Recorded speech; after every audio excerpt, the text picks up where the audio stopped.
You little characters have no idea who's sitting in front of you right now. You're about to shit your fucking pants. You got your perspective. I just want to be happy. Don't you want to be happy? What I'm gonna do is kind of give you guys a little bit about my background, spit a couple things that are on my mind that I think might be valuable for your life, and then hopefully maybe even do a little bit of Q&A with you guys, because I think that matters as well. So it's really fun to be here because when I think back to my childhood and school in general, I have a really interesting relationship with school. Because I was an atrociously bad student, right? My whole life, I got D's and F's, right? And so I'm not so sure how well of an opening line that is for the mentors and everybody else, but I think it's super important for you to hear where I'm going with this. It doesn't mean that you should go and get D's and F's and things of that nature, but what I'm gonna speak to you about is where I come from, what got me to where I am today, and that's not predicated on how successful I am financially or reputation-wise. I sit in front of you today as a 43-year-old man who's extremely happy. And happiness to me needs to become the thing that everybody tries to achieve, whether they're sitting here or they're sitting back there, even though they're much further along. So I was born in the former Soviet Union. I was born in a small country called Belarus, which was part of the Soviet Union, near Russia and that part of the world, near Poland. I came to America when I was 3. We were unbelievably poor. I lived in a studio apartment in Queens from the ages of 3 to 6 years old. That was literally the size of the stage that I'm on now with 5 other family members. So I came from a really kind of early, rugged place. We didn't speak the language. The economy was bad, so it was hard to get jobs. It was tough. The only thing my parents knew was like to try to get different jobs. One of the jobs that my dad got was to work at a liquor store. So he worked making $2 an hour, stocking shelves in a liquor store. He didn't go to school in America. He couldn't speak English. He just had to provide for his family. We lived extremely humbly my whole life. My dad worked very hard. We saved every dollar. I went on one family vacation my entire childhood. It's just the life that I lived. It's where I came from. We eventually moved to New Jersey after my dad became the manager of that liquor store, and we made a little bit more money, and we were able to move to New Jersey. In New Jersey, at the age of 6, I started my businessman entrepreneur career, right? If I could wish all 66 plus of you one thing besides health, I would wish you self-awareness.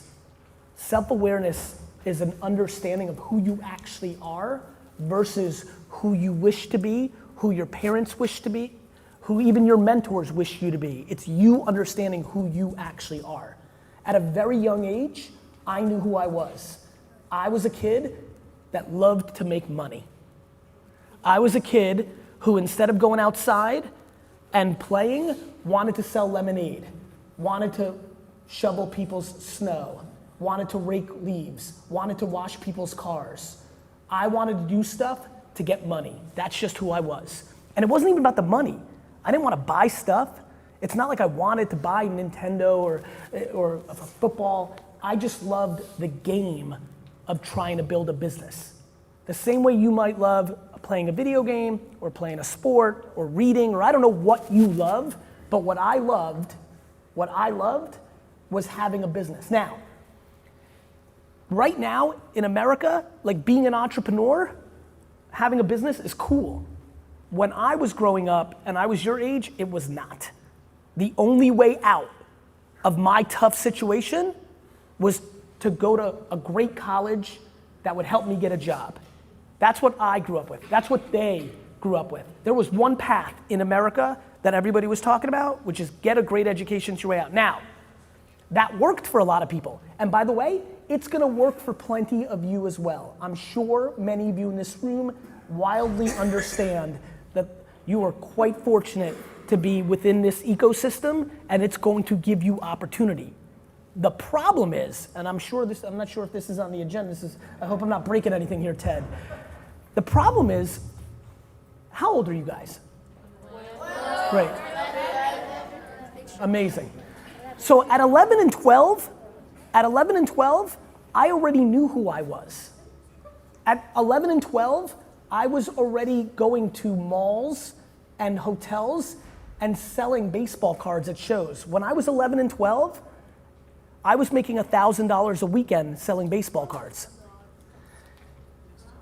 I just was. How? I had no money. My parents had no money.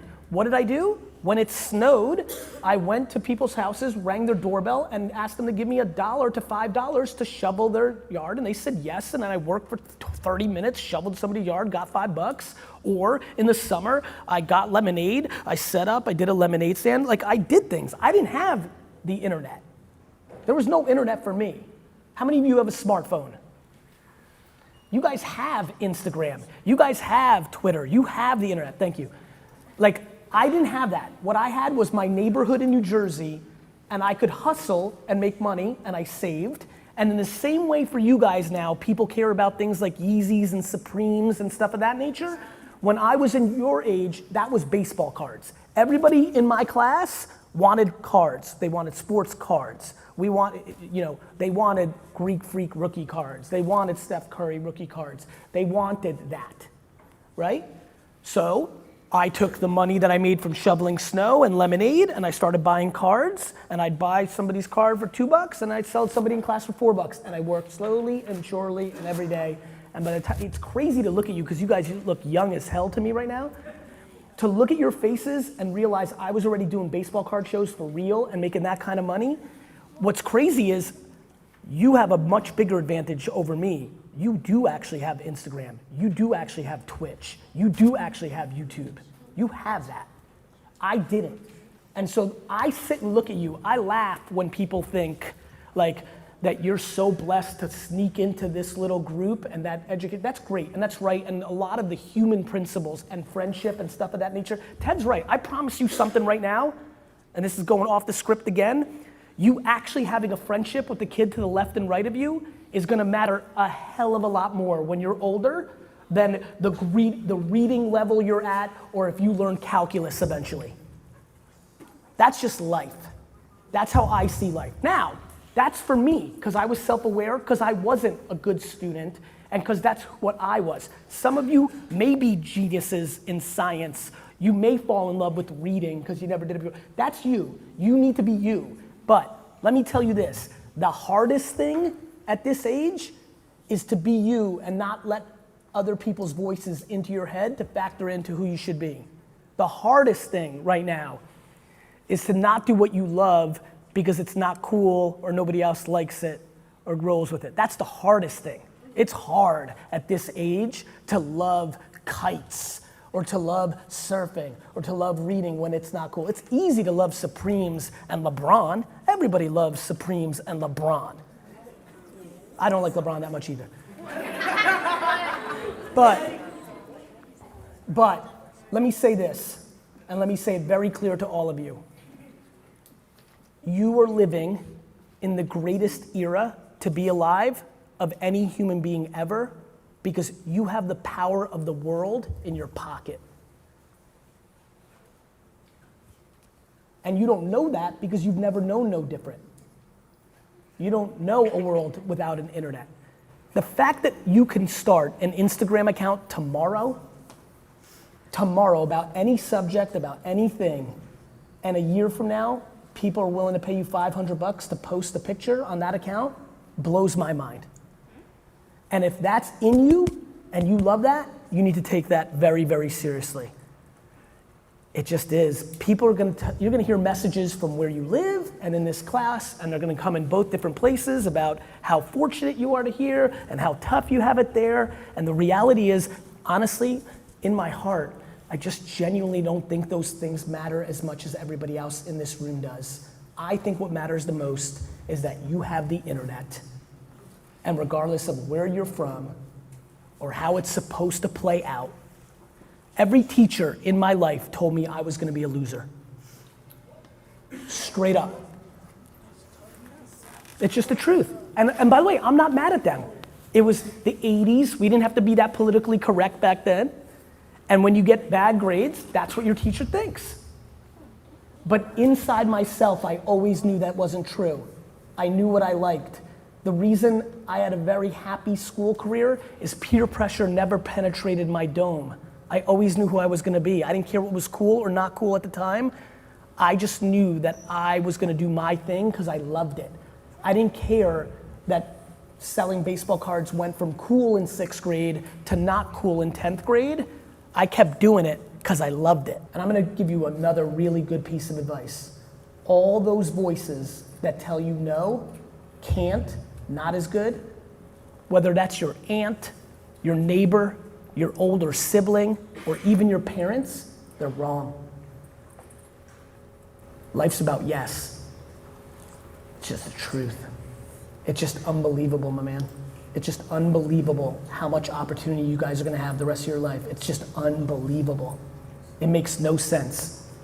Boys that look like you in the 80s, lost. Boys that look like you in the 2020s are gonna win. Because the generation I grew up with and they grew up with, the system wasn't as good for us that grew up with nothing. The next generation, because of the internet, the system is benefiting the people that know what it's like to struggle or fight.